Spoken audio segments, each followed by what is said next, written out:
Liberalismo, el peor enemigo de la Iglesia. Monseñor Marcel Lefebvre.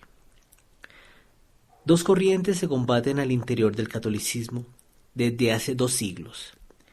Después de la Revolución Francesa, algunos quisieron acomodarse con los principios revolucionarios y componer con los enemigos de la Iglesia. Otros rehusaron ese arreglo, teniendo en cuenta que nuestro Señor Jesucristo nos advirtió: quien no está conmigo está contra mí. Por consiguiente, si se está por el reinado de Jesucristo, se está contra sus enemigos. No es posible de otra forma. Para pactar, los primeros pretendieron que se podía dejar de hablar de nuestro Señor a pesar de continuar amándole. Mas los papas, hasta el Concilio Vaticano II, desaprobaron a estos. Jesucristo, único Rey, único Dios. Nuestro Señor es nuestro Rey, nuestro Dios. Debe pues reinar, y no solo en privado sobre nuestras personas, sino sobre nuestras familias, aldeas y por doquier. Por otro lado, quisiérase o no, Él será un día nuestro juez, cuando vendrá sobre las nubes a juzgar el mundo entero. Todos los hombres estarán postrados de rodillas, budistas, musulmanes, todos. No hay, en efecto, varios dioses, sino uno solo, como lo cantamos en el Gloria. Tu solus sanctus, tu solus altísimo Jesucristo. Él descendió de los cielos para salvarnos. Es el que reina en el cielo. Lo veremos cuando muramos. División de los católicos. Los católicos liberales. Con la Revolución Francesa se declaró una verdadera división, la que por otra parte tuvo su inicio ya con los protestantes. Toda una clase de intelectuales se sublevó contra nuestro Señor, en un auténtico complot diabólico contra su reino, del que no se quería oír más. Esos toleraban que le honrásemos en nuestras capillas y sacristías, pero en forma alguna al exterior. No se debía hablar más de nuestro Señor en los tribunales, la escuela, los hospitales, en una palabra, en ninguna parte. Mas nuestro Señor tiene el derecho de reinar, sobre todo, y en los países católicos es el amo. Y nosotros debemos tratar de hacerlos reinar lo más posible, de convertir a aquellos que no le conocen y no le aman todavía, a fin de que éstos lleguen a ser también sus súbditos y que reconozcan a su Maestro en el cielo. Así, desde la Revolución Francesa, los católicos se dividieron entre los que aceptaban honrar a nuestro Señor en las familias y parroquias, pero no en la vida pública, y en aquellos que, al contrario, querían que nuestro Señor reine en todos los lados. Los primeros, para justificar el silencio sobre nuestro Señor en la sociedad, se apoyaron sobre la libertad de creer y de no creer. Pero esto no es así. Uno no es libre de creer lo que quiere. Nuestro Señor dijo: el que creerá será salvado, el que no creerá será condenado. Por supuesto, se puede usar mal de esta libertad, pero entonces se desobedece alejándose de Dios. Moralmente, uno no es libre. Se debe honrar a nuestro Señor y seguir su enseñanza. Los papas condenan a los liberales. He aquí aquellos que se llamó liberales, porque estaban por la libertad, dejando a cada uno el derecho de pensar lo que quería según su conciencia. Pero los papas han condenado siempre ese liberalismo, afirmando en alta voz que no hay más libertad de conciencia que la de hacer el bien y evitar el mal. Por supuesto, se puede desobedecer. Un niño puede desobedecer a sus padres, pero ¿tiene derecho a eso? Evidentemente no. Es lo mismo en la religión. Cierto, existen personas que desobedecen, pero hay que tratar de convertirlos y de llevarlos a obedecer a nuestro Señor, el Dios verdadero que nos juzgará a todos. Esa corriente liberal fue desarrollada por católicos como Lamennais, que era sacerdote. De allí la división en el propio seno de la Iglesia. Pero papas tales como Pío IX, León XIII, San Pío X, Pío XI y Pío XII han condenado siempre a esos liberales como los peores enemigos de la Iglesia, dado que alejaban a las gentes, las familias y los estados de nuestro Señor Jesucristo. Cuando nuestro Señor no está más presente en las escuelas, hospitales, tribunales y gobiernos, cuando está ausente del ambiente público, es la apostasía y el ateísmo. En efecto, se toma el hábito de no pensar más en nuestro Señor, ya que no se lo ve en ninguna parte, y poco a poco este olvido se difunde y se introduce en las familias. ¿Cuáles son actualmente? Para dar un ejemplo, los restaurantes y hoteles donde se halla la cruz de nuestro Señor. Por mi parte, viajo mucho, y no he hallado sino en Austria un hermoso crucifijo en algunos restaurantes, y una bella imagen de la Santísima Virgen en la habitación del hotel. En otra parte, eso se terminó. Antes no había casa sin crucifijo.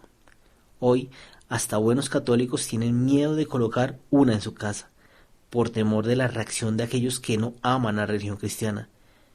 Ved a lo que se llega alejando suavemente a nuestro Señor. Los enemigos en el interior de la Iglesia. Al comenzar el siglo, San Pío X decía que ahora los enemigos de la Iglesia no están solamente en el exterior, sino también en el interior. Con esto quería señalar esos católicos que no querían más la realeza pública de nuestro Señor. Pero eso no es todo, dado que había hasta en los seminarios profesores modernistas que querían adaptarse al mundo moderno, con su rechazo de nuestro Señor y su apostasía. San Pío X exigió que se los apartase de los seminarios, para que no influyan sobre los seminaristas, que, una vez sacerdotes, difundirían a su turno las malas doctrinas. Y San Pío X tenía razón, pues es lo que ocurrió. Los obispos no quisieron prestar atención y suavemente esas ideas fueron introducidas en los seminarios, luego en el clero y finalmente en todos lados. Al nombre de la libertad se dejó de hablar de nuestro Señor y fue la apostasía. En 1926, hace pues más de 60 años, me encontraba en el seminario de Roma, bajo Pío XI, quien, él también, combatía y condenaba a los sacerdotes favorables al laicismo. En este año tuvo lugar en Roma una semana contra el liberalismo, y se presentaron dos pequeños libros, Liberalismo y Catolicismo, del reverendo padre Rousseau, y Cristo, Rey de las Naciones, del reverendo padre Philippe. He aquí la introducción del primero. Queremos que Jesucristo, Hijo de Dios y Redentor de los hombres, reine no solo sobre el individuo, sino sobre las familias pequeñas y grandes, sobre las naciones y sobre el orden social entero. Este es el pensamiento que nos une especialmente esta semana. Este reinado social de Jesús Rey, reinado legítimo en sí, necesario para nosotros, no tiene adversario más temible por su astucia, su tenacidad y su influencia que el liberalismo moderno. ¿Cuáles son, pues, los orígenes de este liberalismo? Sus manifestaciones principales, su desarrollo lógico, ¿cómo calificarlo y refutarlo? Tales son las cuestiones que trata el libro del reverendo padre Rousseau, con su respuesta.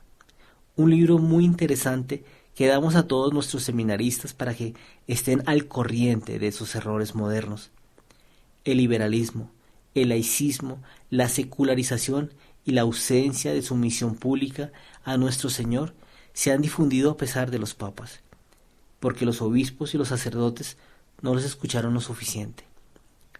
El segundo pequeño libro editado con ocasión de esa semana contra el liberalismo en Roma es conocido bajo el título Cristo, Rey de las Naciones, del reverendo padre Philippe, redentorista, Veamos el prefacio. Bajo pretexto de seguir las solas luces de la conciencia, se tomó el hábito de abandonar a la libre disposición de ésta el cumplimiento de todos los deberes, los derechos de la verdad y especialmente los de la verdad suprema son pisoteados. Nuestro catecismo pide un gran acto de fe, el acto de fe en Dios y en Jesucristo que ejerce su autoridad. Los pueblos deben saber que en todas las relaciones de hombre a hombre, en todo lo que constituye la intimidad de una nación, dependen de Dios y de Jesucristo. Todo esto ocurrió en 1926. Entonces, los sacerdotes resistían aprestándose para luchar contra la apostasía invasora y para defender a nuestro Señor, contra la secularización y la laicización de todas las instituciones. León XIII, en su encíclica Humanum Genus, describió que los francmasones tienen por fin descristianizar todo, especialmente las instituciones, y que quieren quitar y expulsar a nuestro Señor de todos lados. Todo esto se desarrolló, pues a pesar de los papas, y así se llegó al Concilio Vaticano II. La preparación del concilio, los obispos liberales. Ahí también fue la división, en el seno mismo de la Iglesia. Esos liberales que no quieren que se hable más de nuestro Señor en la sociedad, que al contrario quieren la libertad de todas las religiones y de todos los sistemas de pensamiento. Crearon una oposición entre los cardenales y esto desde la preparación del concilio. La Santa Sede había instituido unas comisiones a la cabeza de las cuales se elevaba la Comisión Central Preparatoria del Concilio. Sesionó de 1960 a 1962 y estaba integrado de 70 cardenales y una veintena de arzobispos y obispos. Y si me encontraba allí era por ser presidente de la Asamblea de Arzobispos y Obispos de la África Occidental Francesa. El Papa Juan XXIII presidía con frecuencia nuestras reuniones. Fue como un campo de batalla, había que decirlo. ¿Quién ganaría? ¿Los liberales o los auténticos católicos que estaban con todos los papas en su condena al liberalismo? Por un lado, unos querían que la Iglesia declarase su tesis sobre la libertad, la neutralidad de las sociedades y la ausencia de nuestro Señor Jesucristo en la vida pública. Por otro, hubo vivas reacciones contrarias. Nosotros católicos no tendríamos el derecho de tener nuestros estados católicos para no chocar con las religiones musulmanas, budistas o protestantes. Y esto bajo el pretexto de no hacerles agravio cuando ellos no los hacen categóricamente y públicamente. En los estados protestantes, por ejemplo, se es protestante oficialmente. El cantón de Vaud inscribió en su constitución que el protestantismo es religión de Estado. Así es igualmente para Suecia, Noruega, Inglaterra y Dinamarca. Y públicamente la religión protestante es la única reconocida por el Estado. Los liberales suprimen los estados católicos. Entonces, ¿no tendríamos el derecho de tener nosotros también nuestros estados católicos? El estado del Valais era católico un 90%. Como los liberales ganaron en el concilio y dominan ahora en Roma, pidieron a Monseñor Adams, a quien conocí bien y que era un buen amigo, por intermedio del nuncio de Berna, de acabar con el Estado católico de Valais. La Constitución valdense enunciaba en efecto que la religión católica era la única religión conocida públicamente por el Estado. Esto era, en definitiva, afirmar que nuestro Señor Jesucristo era el Rey de Valais. Y Monseñor Adam, todo lo favorable que fuese la tradición, el que había combatido durante el concilio a favor del reinado social de nuestro Señor, escribió una carta a todos sus fieles para que el Estado de Valais cambiase su constitución y se convirtiera oficialmente en neutra. Me informé y se me contestó que eso venía del nuncio. Fui pues a encontrarlo a Berna y él, me confirmó que Monseñor Adam había escrito por orden suya. ¿Y no tiene usted vergüenza de pedir que nuestro Señor Jesucristo no reine más en Valais? El nuncio. Oh, pero ahora esto no es más posible. Usted comprende, no es más posible. ¿Y los protestantes?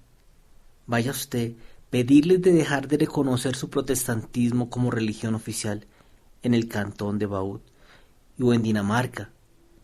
¿Y nosotros católicos no tenemos acaso el derecho de tener estados en los cuales la religión católica es la única reconocida públicamente? El nuncio. Ah, eso no es más posible. ¿Qué hace usted de la magnífica encíclica Quas Primas, donde Pío XI recuerda que nuestro Señor Jesucristo debe reinar sobre todos los estados y sobre todas las naciones? El nuncio. Oh, el Papa no lo escribiría ahora.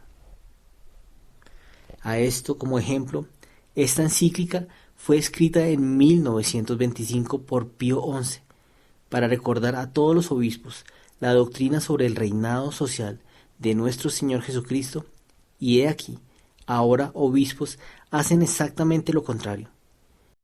Y es lo que desgraciadamente aconteció. Oficialmente, el estado de Valais no es más un estado católico. La Iglesia solo sigue reconocida al mismo nivel que cualquier asociación privada, como las otras religiones que tienen el derecho de organizarse en el Valais, Suiza. El cardenal Bea, portavoz de los liberales. ¿Cómo ocurrió esto? Un día, el cardenal Ottaviani y el cardenal Bea nos trajeron 2 fascículos que valían su peso en oro. Estos 2 fascículos delimitaron los campos de la Iglesia. Uno es de la Revolución Francesa y el otro de la tradición católica.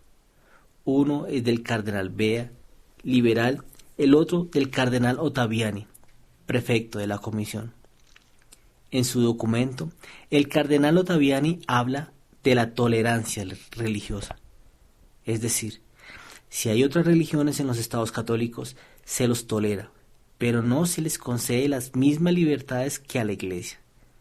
Del mismo modo que se toleran los pecados y los errores, dado que no se puede expurgar todo. En una sociedad hace falta una cierta tolerancia, pero esto no quiere decir que se apruebe el mal. Cuando llegó el momento para el cardenal Ottaviani de presentar su documento a la Comisión Central Preparatoria del Concilio, documento que no hacía más que retomar la doctrina enseñada siempre por la Iglesia Católica, el cardenal Bea se irguió diciendo que se oponía. El cardenal Ruffini, de Sicilia, intervino para detener ese pequeño escándalo de 2 cardenales que se enfrentaban así con violencia ante todos los otros. Pidió referir a la autoridad superior, es decir, al Papa, que ese día no presidía la sesión. Pero el cardenal Bea dijo, no, quiero que se vote para saber quién está conmigo y quién con el cardenal Ottaviani. Se procedió pues a votar. Los 70 cardenales, los obispos y los 4 superiores de órdenes religiosas que estaban allí se dividieron más o menos por mitades. Prácticamente todos los cardenales de origen latino, italianos, españoles y sudamericanos estaban por el cardenal Ottaviani. El contrario, los cardenales norteamericanos, ingleses, alemanes y franceses estaban por el cardenal Bea. Así se halló una iglesia dividida sobre un tema fundamental de su doctrina, la realeza de nuestro Señor Jesucristo. Era la última sesión, y uno se podía preguntar lo que iba a acontecer con ese concilio, si ya la mitad de los 70 cardenales eran favorables a la tolerancia religiosa del cardenal Ottaviani, y la otra mitad favorable a la libertad religiosa del cardenal Bea, que se basaba en la Revolución Francesa y la Declaración de los Derechos del Hombre. Y bien, en el concilio también hubo lucha, y hay que reconocer que son los liberales los que se impusieron. ¡Qué escándalo! Así llegó esa nueva religión, que desciende más de la Revolución Francesa que de la tradición católica. Ese famoso ecumenismo donde todas las religiones están en pie de igualdad.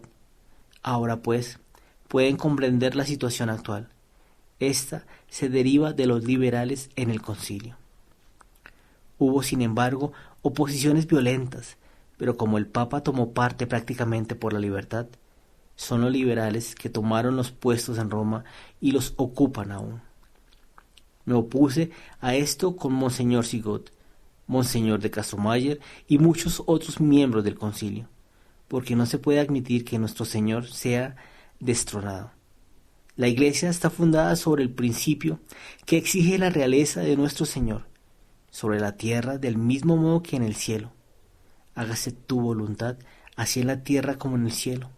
Sí, que la voluntad del Señor sea hecha por doquier y no solamente en las familias. Pero ahora que el liberalismo reina en Roma, aquel que nuestros autores de 1926 calificaban como del peor enemigo de la Iglesia, asistimos a la demolición de la Iglesia. Hay una auténtica ruptura, mas nosotros permanecemos en comunión con todos los papas hasta el concilio, mientras que el cardenal Bea no da referencia alguna en su documento. Él no podía remitirse a ningún papa, dado que su doctrina es nueva, y ésta siempre fue condenada por los sumos pontífices. En el folleto del cardenal Ottaviani hay más páginas de referencia que de texto, referencias a los papas, a los concilios, a toda la doctrina de la Iglesia. La tolerancia religiosa está realmente en la continuidad de la tradición. La fe en la Iglesia fue siempre predicar la verdad y tolerar el error, ya que no puede hacer de otro modo, pero esforzándose en ser misionera, reducir el error y atraer a la verdad. La Iglesia no afirmó jamás que se tenía el derecho tanto de estar en el error como en la verdad, que había igual derecho de ser budista que católico. Esto no es posible. O la religión católica no es más la única verdadera. Es una catástrofe fundamental para la Iglesia. Hemos vivido ese combate en el concilio y lo vivimos todavía. Consecuencias de la neutralidad. Una vez que el Estado deja de tener religión y que la Iglesia exige que todas las religiones sean admitidas, las puertas están abiertas y se asiste a una invasión inverosímil. Moon, adventistas, testigos de Jehová, a tal punto que hasta los obispos se han reunido en Sudamérica para constatar la gravedad de la situación. Unos hablan de 40 millones y otros de 60 millones de católicos que han pasado a las sectas desde 1968. Por consiguiente, desde el concilio, he aquí la terrible consecuencia de la posición del cardenal Bea, la apostasía de millones y millones de católicos, y se constata la misma cosa por doquier, como en Francia, donde se ve de más en más católicos pasarse al Islam, a las sectas o a las logias masónicas. Es la apostasía general. Es por eso que resistimos, pero las autoridades romanas quieren que aceptemos esto. Cuando discutí con ellas en Roma, quería que yo conozca la libertad religiosa como el cardenal Bea, pero les dije, no puedo. Mi fe es la del cardenal Ottaviani, fiel a todos los papas, y no esta doctrina nueva y perpetuamente condenada. He aquí lo que constituye nuestra oposición, y es la razón por la cual no existe posibilidad de entenderse. Y no es tanto la cuestión de la misa, dado que la misa es precisamente una de las consecuencias del hecho que quiso acercarse al protestantismo, y por ende transformar el culto, los sacramentos, el catecismo, etc. El fundamento de nuestra posición. La verdadera oposición fundamental es el reinado de nuestro Señor Jesucristo.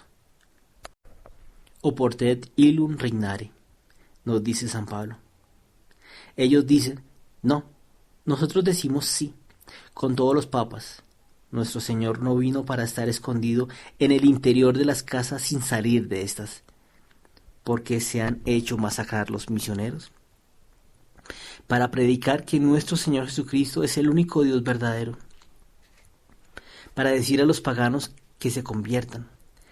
Entonces los paganos han querido hacerlos desaparecer, pero ellos no han dudado en dar su vida para continuar predicando a nuestro Señor Jesucristo.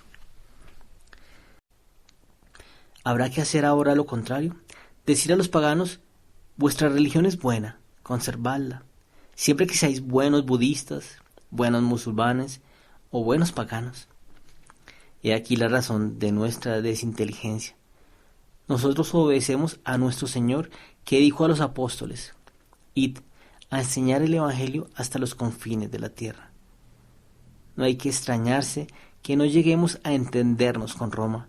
Esto no será posible hasta que Roma no vuelva a la fe en el reino de nuestro Señor Jesucristo, hasta que deje de dar la impresión de que todas las religiones son buenas. Nos enfrentamos con ellos sobre un punto de la fe católica, como se han enfrentado el cardenal Bea y el cardenal Ottaviani, y como se han enfrentado todos los papas con el liberalismo. Es la misma cosa, la misma corriente, las mismas ideas y las mismas divisiones en el interior de la Iglesia. Antes del concilio, los papas y Roma sostenían la tradición contra el liberalismo, mientras ahora los liberales ocuparon el lugar.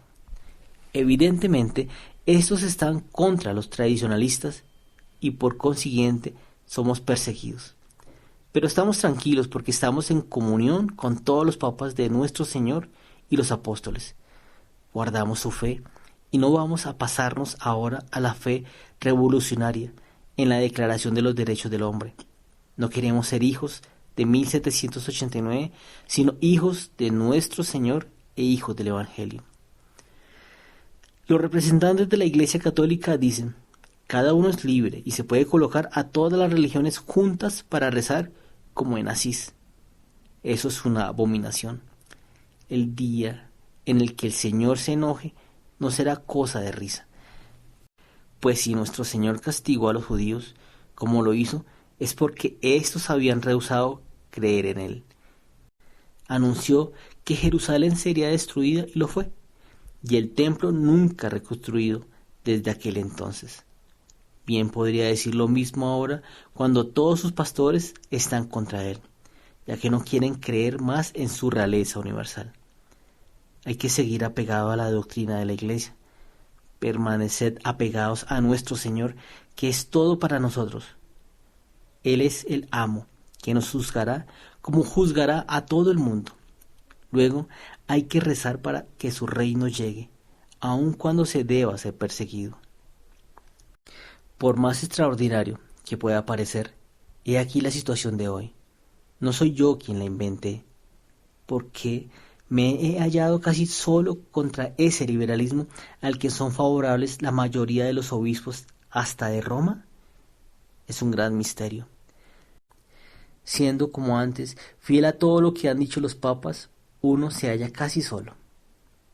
Lo principal es estar con nuestro Señor, aun cuando haya que estar solo. Si se está con toda la enseñanza de la Iglesia de 20 siglos, no se tiene miedo. No hay que hacerse problemas, ¿verdad? Confiad en la providencia. Dios, que conoce el futuro, restablecerá todas las cosas un día, dado que la Iglesia no puede quedar indefinidamente en esta situación. Confiemos en la Santísima Virgen y en nuestro Señor, y no nos acobardemos ni nos deprimamos, ya que continuamos en la Iglesia. Permanezcamos en paz. Que Dios os bendiga. Monseñor Marcel Lefebvre, arzobispo, de su conferencia en Cierre, Suiza, 27 de noviembre de 1988.